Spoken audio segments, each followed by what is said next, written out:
नमस्कार।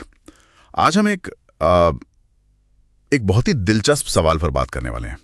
सवाल ये कि हमारी सोच, हमारे जो ये विचार आते हैं, ये आखिर आते कहाँ से हैं? क्या ये सब कुछ हमारे दिमाग के अंदर ही पकता है, या फिर क्या ऐसा हो सकता है कि ये कहीं बाहर से आ रहे हों, जैसे कोई यूनिवर्सल सर्वर हो? तो इसी गुत्थी को सुलझाने के लिए आज हम मानव सूझ का उद्गम, मस्तिष्क का रहस्य, इस लेख के कुछ खास हिस्सों पर थोड़े गहराई से चर्चा करेंगे। मकसद ये है कि विज्ञान क्या कहता है इसे समझें, और ये भी देखें कि दिमाग के बाहर वाली संभावनाओं में कितना दम है। ठीक है, तो शुरू करते हैं। विज्ञान का झुकाव तो इसी तरफ है कि सोच हमारे दिमाग की ही देन है। पर ये होता कैसे है? ये सुनने में जितना सीधा लगता है उतना है नहीं शायद। हाँ, ये प्रक्रिया वाकई में बहुत गजब की है। आप सोचिए, हमारे दिमाग में अंदाजन 86 अरब न्यूरॉन्स होते हैं। 86 अरब! ये कोई मामूली बात नहीं है। ये एक तरह का एक बहुत ही पेचीदा नेटवर्क है, वायरिंग समझ लीजिए। तो जब हम कुछ सोचते हैं ना, तो ये लाखों करोड़ों न्यूरॉन्स एक दूसरे को सिग्नल भेजते हैं, बिजली के सिग्नल, केमिकल सिग्नल, और इनसे पैटर्न्स बनते हैं।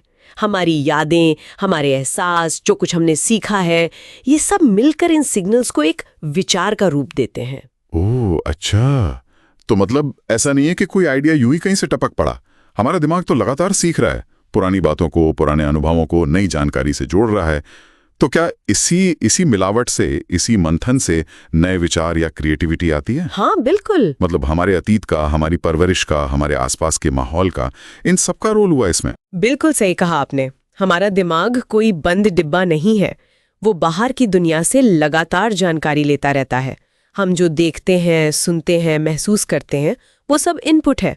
फिर दिमाग उसे अपनी अंदरूनी दुनिया, यानी हमारी यादों, भावनाओं, अनुभवों के साथ प्रोसेस करता है, और इसी पूरी प्रक्रिया का नतीजा होते हैं हमारे विचार, हमारी सोच। लेकिन फिर भी वो जो एक ख्याल है कि विचार कहीं बाहर से आते हैं, किसी बाहरी स्रोत से, किसी अदृश्य शक्ति से, या जैसे हवा में तैर रहे हो और हमें कैच कर लेते हैं, ये भी तो काफी सुनने में आता है। हाँ, सुनने में ये विचार बहुत आकर्षक लगता है, एक रहस्य जैसा है इसमें।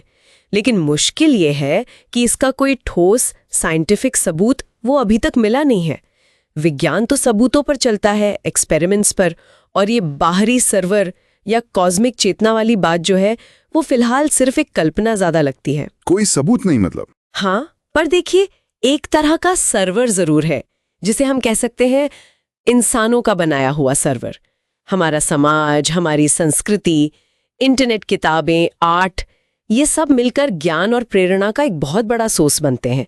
हम इनसे सीखते हैं, इंस्पायर होते हैं, तो बाहरी असर तो है, पर वो किसी रहस्यमयी जगह से नहीं, बल्कि इंसानों की ही बनाई हुई चीजों से आ रहा है। अच्छा, और वो कुछ जटिल से सिद्धांत भी तो हैं जिनका कभी कभी जिक्र आता है, क्वांटम ब्रेन थियरी या पैनसाइकिज्म। ये क्या है? हाँ, कुछ वैकल्पिक सिद्धांत हैं जरूर, जो थोड़े अलग हैं। जैसे क्वांटम ब्रेन थ्योरी है, वो दिमाग की प्रक्रियाओं को क्वांटम फिजिक्स के अजीब नियमों से जोड़ने की कोशिश करती है। या फिर पैनसाइकिज्म है, जो ये मानता है कि चेतना, मतलब कॉन्शियसनेस, शायद इस ब्रह्मांड का ही एक फंडामेंटल गुण है, जैसे मैटर या एनर्जी। मगर ये ध्यान रखना होगा कि ये अभी काफी हद तक, क्या कहते हैं, अटकलें हैं, सिद्धांत हैं। इन्हें लैब में टेस्ट करना, साबित करना बहुत मुश्किल है। वैज्ञानिक जगत में इन पे अभी कोई आम सहमति नहीं है। ये अभी मेन स्ट्रीम साइंस नहीं है।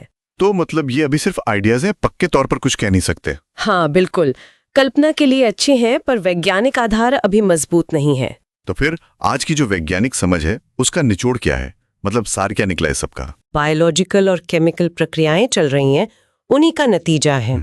ये हमारे अपने न्यूरॉन्स के नेटवर्क की गतिविधि से ही पैदा होते हैं।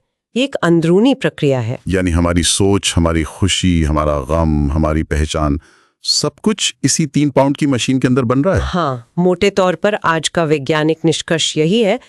पर हाँ, ये भी मानना पड़ेगा कि दिमाग और चेतना, ये अब भी विज्ञान की सबसे बड़ी पहेलियों में से हैं। हम ये तो जान गए हैं कि न्यूरॉन्स कैसे सिग्नल भेजते हैं, पर अरबों न्यूरॉन्स मिलकर वो एहसास कैसे पैदा करते हैं जिसे हम अनुभव कहते हैं, जैसे खुशी महसूस करना या किसी रंग को देखना, ये पूरी तरह से समझना अभी बाकी है। इसे चेतना की कठिन समस्या या हार्ड प्रॉब्लम ऑफ कॉन्शियसनेस भी कहते हैं। कि भौतिक चीजों से ये एहसास वाली बात कैसे उपजती है, ये रहस्य अभी कायम है। तो मतलब विज्ञान आज दिमाग को ही सोच का केंद्र मान रहा है, लेकिन कहानी अभी खत्म नहीं हुई है, बहुत कुछ जानना बाकी है। बिल्कुल, रहस्य अभी भी है। चलिए तो जाते जाते एक सवाल श्रोताओं के सोचने के लिए छोड़ते हैं।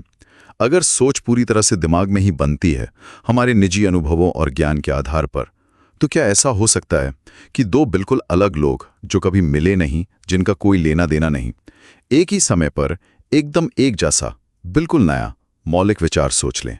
सोचिएगा इस पर।